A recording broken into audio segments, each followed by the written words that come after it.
ఎట్లా చేస్తా, ఒక పేపర్ తీసుకోవాలి, చింపాలి. ఎట్లా పడితే అట్లా చింపొచ్చు, ఏం కాదు.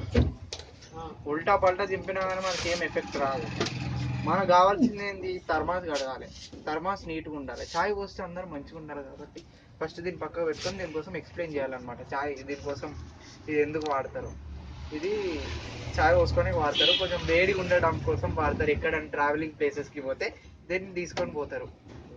మనం ఇక్కడ యూజువల్గా దీన్ని కూడా వాడుకుంటాం. అయితే దీన్ని కడగడం ఎట్లాగో చెప్తున్నా. ఫస్ట్ పేపర్ చింపుకున్నాం కదా, చింపుకోవాలి, ఇంకెక్కువ చింపుకోవాలి. ఎంత వీలైతే అంత, as possible we have to tear. మొత్తం చింపాలి, కింద పడేయద్దు పేపర్లని. ఒకటి పడ్డది కింద.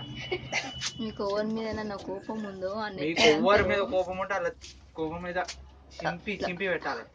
చింపేసి మెల్లగా డెలికేట్గా దీనిలో వేయాలి. మెల్లగా వేయాలి, మెల్లగా వేసి దీని కింద ఇట్లా ఇట్లా అనాలి. ఇట్లా మూత పెట్టాలి. మూత పెట్టేసి కూపాలి. ఇట్లా రావద్దు చాయ్ బయటికి, ఇట్లా పెట్టాలి. ఆ నీళ్ళు ఇట్లా ఇట్లా ఇట్లా ఇట్లా ఇట్లా ఇట్లా ఊపాలి. ఎట్లా అర్జున్ రెడ్డిలో అడుగుతారు, ఇట్లా ఊపాలి. ఊపి ఊపి ఊపి ఊపి ఊపి ఊపి ఊపి ఊపి ఊపి తీయాలి. తీసి మెల్లగా దుమ్మని మీద పోయాలి.